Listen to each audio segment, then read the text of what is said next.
Truly confident people don't need to prove anything. Their presence says enough without effort, without noise. We live in a world that rewards performance. The more polished, the more magnetic, the more impressive, the more you're seen. And so without realizing it, many of us learn to live from the outside in. We tailor our energy to what's expected. We adjust our tone, our timing, our personality to fit the moment. And we begin to mistake this effort for confidence. But as Carl Jung understood, there's a difference between playing a role and being fully present. Real confidence doesn't perform.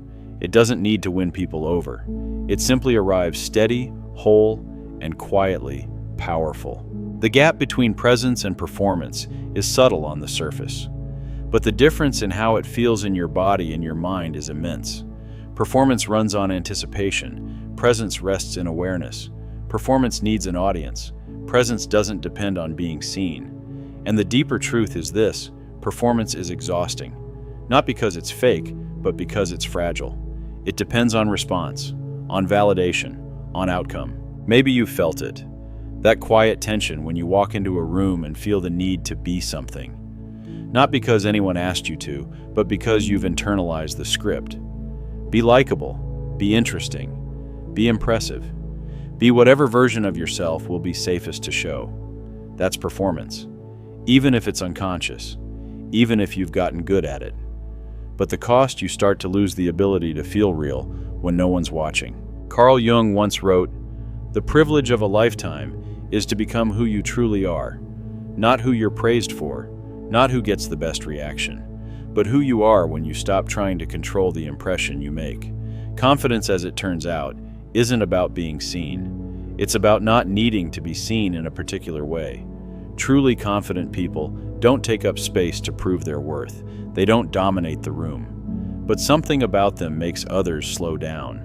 There's clarity in their silence, weight in their words, not because they're trying, but because they're not. They are not managing an image. They're simply present, fully in their body, fully at ease. That's why they stand out. They're not performing. They're intact. If you've been feeling tired for no obvious reason, if you often sense you're on, even when you wish you could just be, it might be because you've been holding up a version of yourself that no longer fits.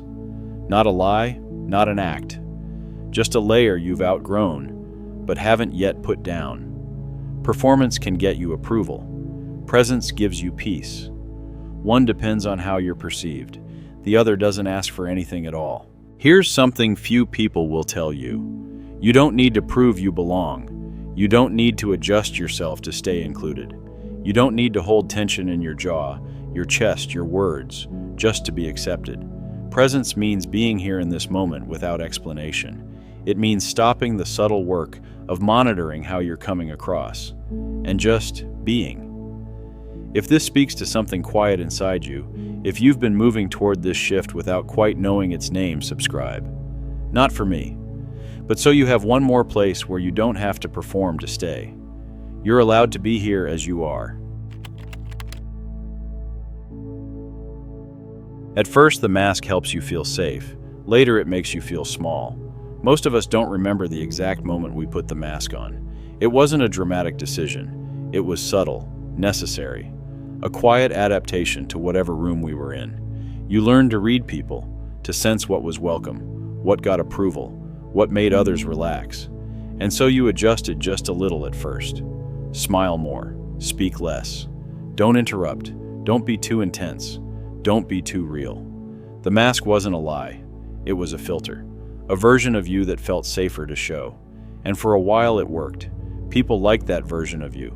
Maybe they praised your calm, your kindness, your strength, your professionalism, your charm. You learned how to be the person people could count on, how to make things smooth, predictable, impressive. But something happened. After enough time, the mask started to shape you from the outside in.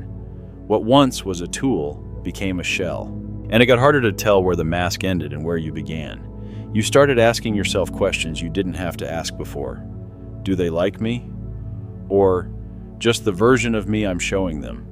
Would I be enough if I stopped being so polished, so helpful, so agreeable? What would happen if I said what I really think? Who am I when no one's watching?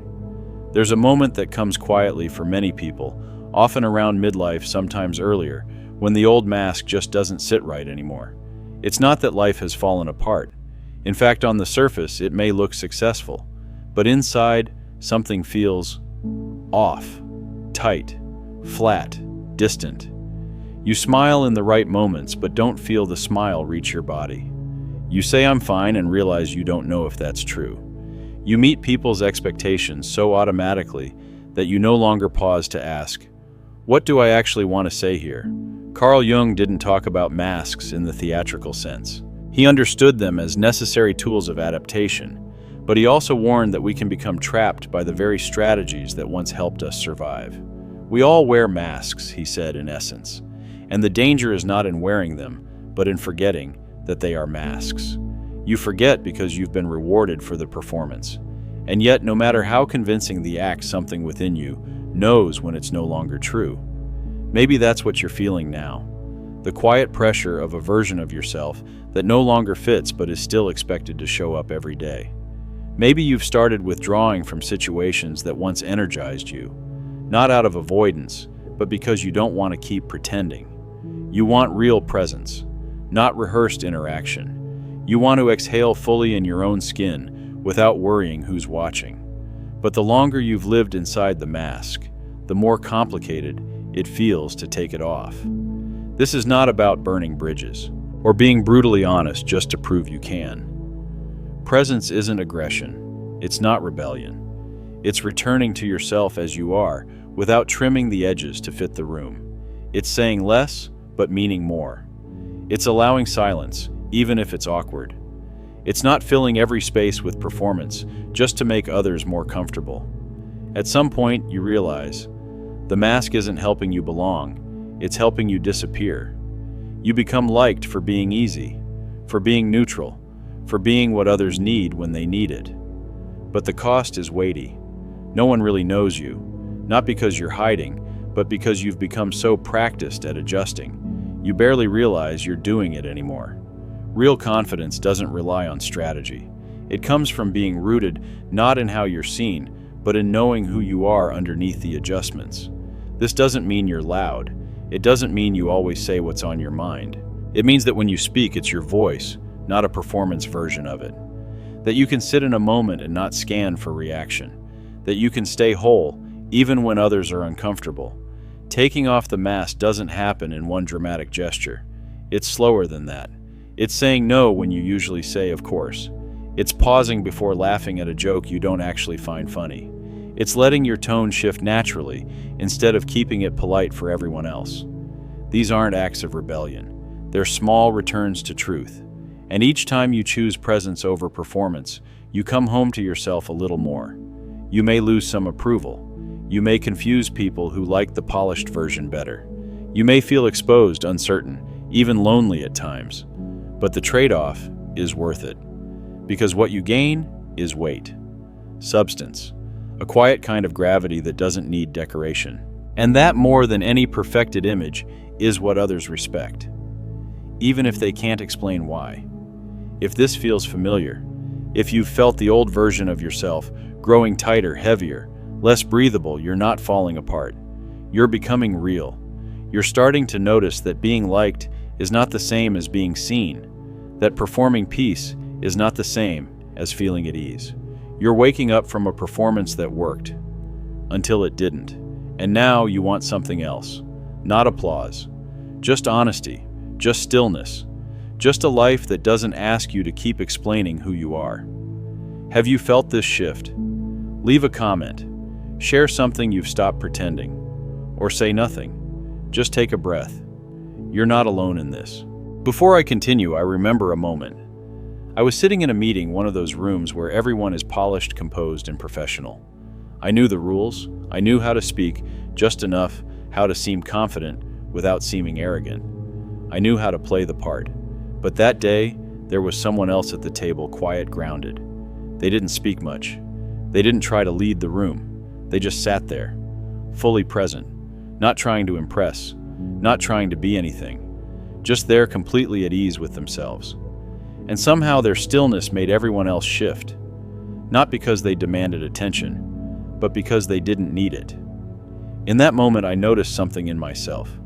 I realized how used to managing I'd become, how natural it had become to perform even when I didn't mean to, not out of fear, but out of habit. That meeting didn't change my life. No one else noticed it, but inside something moved, because I could feel the gap between how I was acting and what I actually wanted to feel. And it hit me I hadn't really been present for a long time. That's often how it starts. Not with a breakdown, but with a quiet recognition that you're tired of showing up as a version of yourself that looks right, but no longer feels like you. And maybe you've felt that too. If so, you're not alone. This isn't a crisis. It's the beginning of something much more honest. In the next part, I'll talk about what happens when you stop performing and start learning how to hold your presence without trying to control the room. A kind of confidence that doesn't need to push, prove, or persuade. Just be. Those with real inner power don't need to speak loudly. Their calm is what makes people listen. Some people walk into a room and don't need to do anything special. They don't talk over anyone. They don't draw attention. They don't control the mood. But you feel them. They don't take the air out of the room, they steady it. Their presence does something quiet and undeniable. They're not performing. They're not managing impressions. They're simply there fully in themselves. Their stillness isn't passivity. It's a kind of power that doesn't need noise to be known. It's presence without push. Carl Jung never framed stillness as weakness. He saw it as restraint, the kind that comes from maturity, from no longer needing to be reactive. True strength is the ability to act, but choosing not to. We're used to living in reaction mode. Say something, prove something, fix something. Silence makes people nervous. But silence, when it comes from centeredness, changes the room. You know the difference. When you feel unsettled, you tend to fill space. You explain yourself. You jump in too quickly. You try to say something smart or soft or helpful to keep control. But when you're rooted, you don't need to win the conversation. You don't need to be understood right away. You don't need to get the last word. You can hold the moment not as a tactic, but because you've stopped fearing it. That's stillness, not absence, not avoidance. Command without force. We don't talk about this kind of power because it doesn't fit the usual definition of confident. It doesn't shine. It doesn't interrupt. It doesn't sell itself. But it's magnetic in its own way.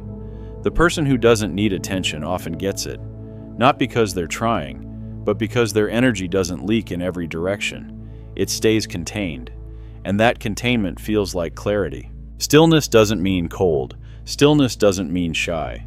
It means you're not easily moved by noise, pressure, or reaction. You can sit with tension, not escape it. You can witness emotion, not collapse under it. You can let others be who they are without losing yourself in the process. You might notice this shift in yourself when you speak slower, not because you're unsure, but because you're more deliberate. Listen more, not because you're disengaged, but because you no longer rush to respond. Say less, not out of withdrawal, but because you don't need to prove. You're not disappearing. You're becoming grounded, still, present, clear, and more powerful than you've ever been. People may not understand this shift in you. They might ask if something's wrong. They might think you've changed, and in a way you have, but not because you've lost something, because you've stopped leaking energy on what no longer matters. You're learning not to perform peace, but to actually feel it. There's a kind of confidence that doesn't rush. It doesn't correct. It doesn't interrupt. It doesn't defend. It listens, holds, observes, and responds only when it's worth it. This kind of presence may feel unfamiliar at first, especially if you've been taught that silence is weakness, that softness is submission, that being slow to speak means being unsure. But the opposite is often true. The more grounded you are, the less you need to protect yourself. If you've been drawn to quiet lately, if you've noticed yourself less interested in taking up space, it's not disconnection, it's integration. You're learning how to be in the room without losing yourself inside it. You don't need to fight for belonging when you've already returned to your own body. There's something else that happens in this stillness. When you no longer rush to be seen, you begin to notice what's been living in your blind spots. Unspoken emotions, old beliefs, parts of yourself that have gone underground.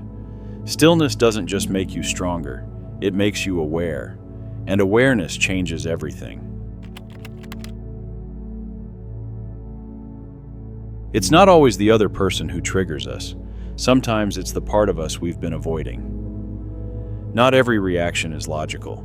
Sometimes it's a quiet comment that sets something off. Sometimes it's someone's confidence that irritates you.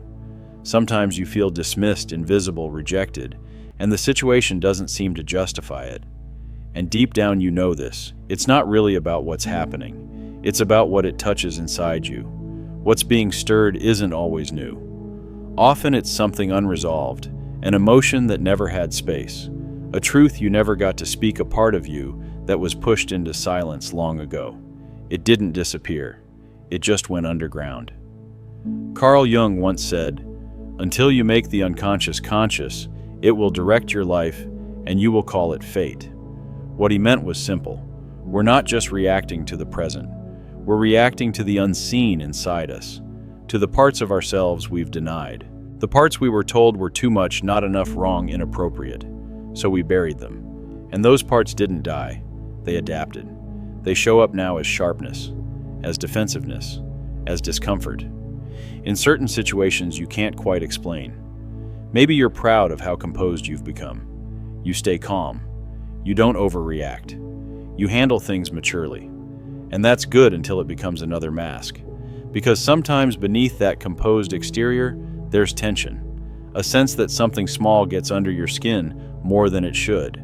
A feeling that someone else's energy stirs something unpleasant in you, and you don't know why. What if it's not about them? What if it's about you and the parts of yourself you've tried to edit out? We project what we won't own. Instead of admitting jealousy, we label someone arrogant. Instead of feeling our grief, we say others are too emotional. Instead of facing our own fears, we criticize others for being insecure. The mind is clever, but the body remembers. And when something hits deeper than it should, it usually means you're bumping into your own shadow. None of this makes you a bad person. It makes you human. We all carry pieces of ourselves that we've never been fully allowed to express. And those parts don't disappear. They wait. And sometimes, they show up in the people who bother us most. When you start noticing this, things begin to shift. You become less reactive. You don't need to win every interaction. You don't need to be right just to feel okay. You stop rushing to explain yourself, because you start to realize every trigger is an invitation. To pause, to look, to ask, what part of me is feeling unseen right now? And if you can stay with that question, instead of running from it, something inside you begins to settle. People who've made peace with their inner contradictions don't get thrown off easily. They can hear a harsh comment without taking it personally. They can witness someone else's success without feeling threatened. They can admit "I don't know" without losing their sense of worth, because they no longer depend on external validation to hold themselves together. They've stopped managing impressions and started living as full human beings, light, shadow, and everything in between. And here's the beautiful irony. The more you accept the unpolished parts of yourself, the more grace you have for others. You stop needing them to be perfect. You stop needing them to agree with you. You stop needing them to act like you would. You become less reactive, not because you're detached, but because you've stopped rejecting the parts of yourself they unknowingly reflect. You don't need to fix them, because now you're focused on being honest with you. When you face your own shadow without shame, you become steady in a way no performance can mimic. You don't need to signal confidence. You don't need to correct people to feel in control. You don't need to defend your worth in every conversation. You're not hiding anything. You're not proving anything. You're just present fully. And that presence is powerful. If lately you found yourself easily triggered by little things, by certain people, by your own emotions, don't rush to solve it. And don't rush to silence it. Just pause. Not to fix, but to observe. Ask, what part of me is trying to speak right now? Often that's all it takes to begin healing, not a strategy, just the willingness to see yourself clearly and stay with it. When you no longer have to act like you're okay, you start to feel something like peace. There's a kind of person who doesn't need to say much, but when they're in the room, something settles. They don't give advice. They don't take up space. They don't try to be the center of anything. They're simply present, whole, grounded, unshaken. Not because they've mastered control, but because they're no longer divided inside. When you've faced your weakness, you don't need to fake strength. When you've accepted the parts of yourself that aren't polished, you stop chasing perfection. You don't react as quickly. You don't explain as much. You don't try to hold the room. Your presence, quiet and unforced, begins to carry its own weight. Carl Jung once said, "I'd rather be whole than good." And maybe that's one of the hardest things to grow into, to stop trying to be good and start becoming whole. To be a person, not a performance. As long as you're holding up an image, you'll feel fragile. You'll defend yourself constantly, protect your boundaries with tension, avoid situations that might expose something unpolished. But when you've made peace with what's inside you, you stop hiding. Not because you've fixed everything, but because you're no longer ashamed of being human. You don't have to say "I'm fine" when you're not. You don't have to pretend to be energized when you're exhausted. You don't have to hold it all together so others feel safe. You just show up as you are. And strangely, that's when people start to feel safe around you. Not because you're perfect, but because you're not pretending. That kind of presence is rare. It's not built on image. It's built on integration. You're no longer asking others to validate who you are. You're no longer measuring yourself by how impressive you seem. You're not in a rush. You're not pushing your opinions.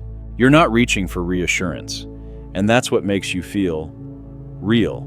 People don't always know how to describe it, but they feel it. You're not trying to impress, but you're memorable.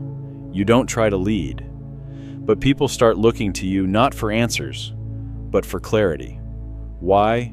Because they sense you're no longer performing. You're intact. You're rooted. And that's rare enough to feel powerful. You might feel this shift happening in you. You stop explaining so much. You stop proving. You stop needing to be right. You stop polishing yourself for every room. And something beautiful begins to grow in that space. Stillness. A stillness that doesn't numb you, it stabilizes you. True confidence doesn't come from applause or approval. It comes from knowing you don't need either to belong. It comes from no longer standing outside yourself watching how you're coming across. It comes from returning fully to your own body. You can feel anger and not lose yourself in it. You can feel sadness and not apologize for it. You can feel uncertain and still be whole. If you've been tired of performing, if silence has started to feel like truth instead of emptiness, if you've been letting go of roles that once protected you, you may already be becoming the kind of person who's made peace inside. Not perfect, but whole. Now I have a question for you. Is there a part of yourself you've been hiding for years, just to keep things around you from falling apart? And if you were completely honest, what would that part say if you let it speak? You don't need to explain everything. Just a word, a feeling, a quiet thought. If you feel ready, leave a comment below. Sometimes just naming what's true can help someone else finally breathe easier too. And now, let's keep going. Truly present people are not perfect. They've just stopped needing to be. There's a quiet but profound difference between living to be perfect and living to be whole. People who chase perfection often seem calm, capable, put together. But inside there's a tension, a constant self-checking, a subtle pressure to get it right. They're kind, they're responsible, they're admired. But often they're exhausted, not by what they're doing, but by how hard they're working to stay acceptable.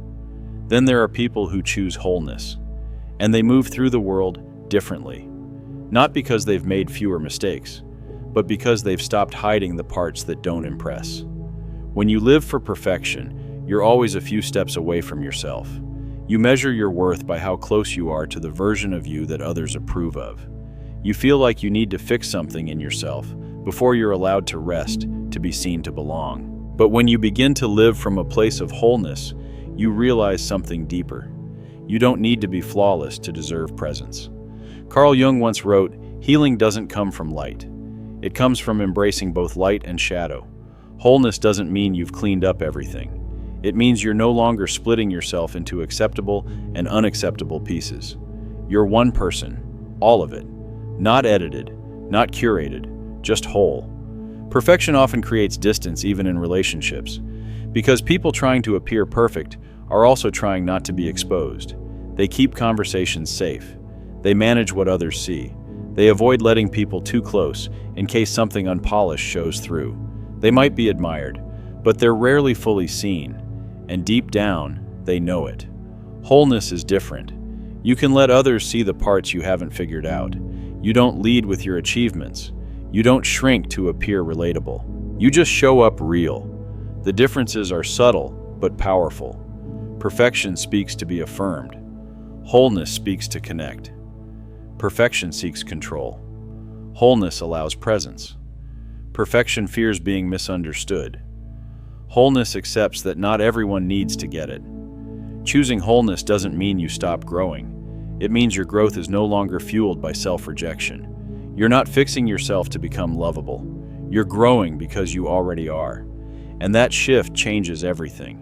If life has felt like a performance, if conversations feel like pressure to prove your value, if you feel like every flaw is something you have to explain or hide, that's the weight of perfection. You don't have to carry it anymore. You can let people see you unsure, see you tired, see you unfinished, and still be worthy of trust, still be allowed in the room, still be enough. Because people don't connect with your polish. They connect with your truth. Choosing wholeness will invite some changes. You'll begin to hear your own voice more clearly. Let go of unrealistic standards you never agreed to. Stop being shaped by other people's expectations. Show up as a person, not a presentation. That's where real confidence comes from. Not from flawlessness, but from the calm that comes when you've stopped negotiating with your own existence. From the quiet truth of, I'm allowed to be here even while I'm still learning. I don't have to be complete to be real. I can be messy and honest and still whole. And that's what makes others trust you. Not because you're above them, but because you're like them and still standing. Silence isn't the absence of sound. It's when the mind no longer needs to make noise to feel real.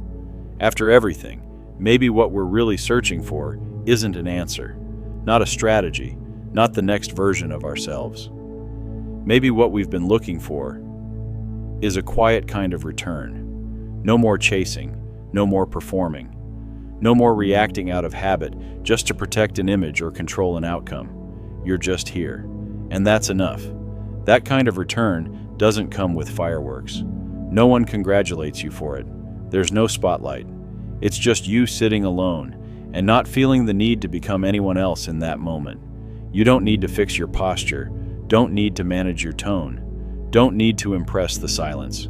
You're not doing anything, and somehow, you feel more present than ever. People who reach this place aren't enlightened. They've just stopped running from themselves.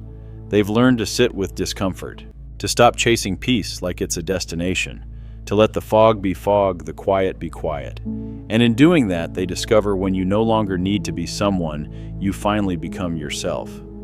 Maybe you're nearing that place too, not because you've lost hope, but because you're tired. Tired of proving, tired of optimizing, tired of holding it all together. And for the first time, you don't want to overcome yourself. You just want to sit down next to yourself and stay.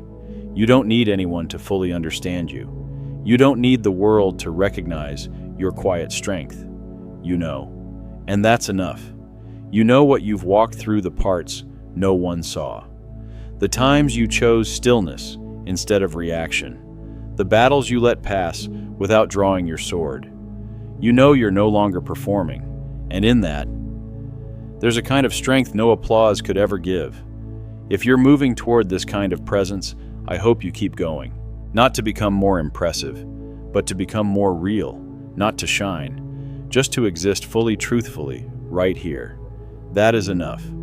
If something in this journey resonated with you, I invite you to leave a comment below. You don't have to write much, just one sentence. Even just "I'm here," that alone might help someone else, silently listening just like you feel less alone. And if you ever need a place to return to, when the world gets too loud, when you feel yourself slipping into old patterns, come back to this channel. Not for more information, but to remember something you already knew and may have just forgotten.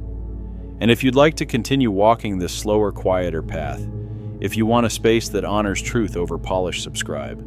Not for me, but so you always have a place where you don't have to perform to be allowed in.